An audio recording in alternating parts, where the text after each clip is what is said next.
பாலக்கீரை பருப்பு கடையல் எப்படி பண்ணுறதுன்னு பார்க்கலாமா? வாங்க. முதல்ல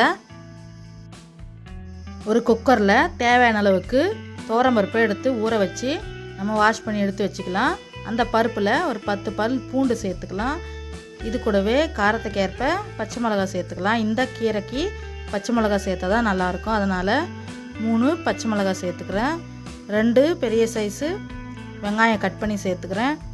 3 பழுத்த தக்காளியை பார்த்து கட் பண்ணி சேர்த்துக்கலாம். ஒரு 1/4 டீஸ்பூன் போல் மஞ்சள்தூள் சேர்த்து நம்ம வாஷ் பண்ணி வச்ச இந்த பாலக்கீரையை சேர்த்துக்கிறேன். நான் குக்கரில் போடுறதுனால கீரையை சின்ன சின்னதாக கட் பண்ணலை, அப்படியே தான் போடுறேன். சூப்பராக வெந்து வந்துடும்.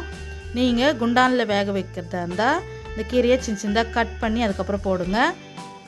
அலசி வச்ச கீரையை குக்கரில் சேர்த்துட்டு இதுக்கு தேவையான அளவுக்கு தண்ணி விட்டுக்கலாம். இந்த கீரைக்கு பாலக்கீரைக்கு புளி தேவைப்படாது, அதனால் நாம் புளி சேர்த்துக்கணும்னு அவசியம் இல்லை.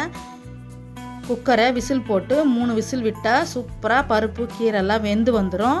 விசில் அடங்கினதும் நம்ம குக்கரை திறந்தால் பாருங்கள், சூப்பராக வெந்து வந்துடுச்சு. அதுக்கப்புறம் பருப்பு கடையிற சட்டியில் போட்டு தண்ணியெல்லாம் ஃபில்டர் பண்ணிவிட்டு கொஞ்சமாக உப்பு போட்டு நம்ம நல்லா நைஸாக கடைஞ்சி எடுத்துக்கலாம். இந்த பருப்பு கடையிற சட்டியில் போட்டு கடைஞ்சா டேஸ்ட்டு சூப்பராக இருக்குங்க. நல்லா நைஸாக கடைஞ்சி எடுத்துகிட்டு அதுக்கப்புறம் என்ன ஒரு தாளிப்பு கொடுத்துட்டா சூப்பரான டேஸ்ட்டில் பாலக்கீரை பருப்பு கடையல் ரெடி ஆகிடும். இது சாதம், ராகி களிக்கு, கோதுமை களிக்கெல்லாம் வச்சு சாப்பிட சூப்பராக இருக்குங்க. நல்லா நைஸாக கடைஞ்சி எடுத்துக்கோங்க, அப்போ தான் சூப்பராக இருக்கும்.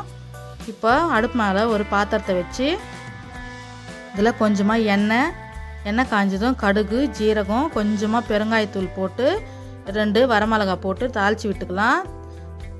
மிளகா கொஞ்சம் கலர் சேஞ்ச் ஆனதும் இதில் நாம் கடைஞ்சி வச்ச பருப்பு கீரையை இதில் போட்டு தாளித்து இறக்கிடலாங்க. இது கொதிக்க விடணும்னு அவசியம் கிடையாது. தாளித்து இறக்கிட்டா டேஸ்ட்டு சூப்பராக இருக்கும். கீரை குழம்பு கொதிச்சா கருப்பாயிடும், அதனால் கொதிக்க விடக்கூடாது.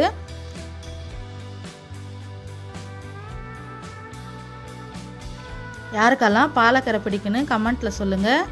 பாலக்கீரை ரெசிபி பிடிச்சிருந்தா இந்த வீடியோக்கு ஒரு லைக் கொடுத்துட்டு மறக்காமல் நம்ம சேனலை சப்ஸ்கிரைப் பண்ணிக்கோங்க. அடுத்த ஒரு சமையல் வீடியோடு வரேன். அது வரைக்கும் டாட்டா, பாய்ங்க.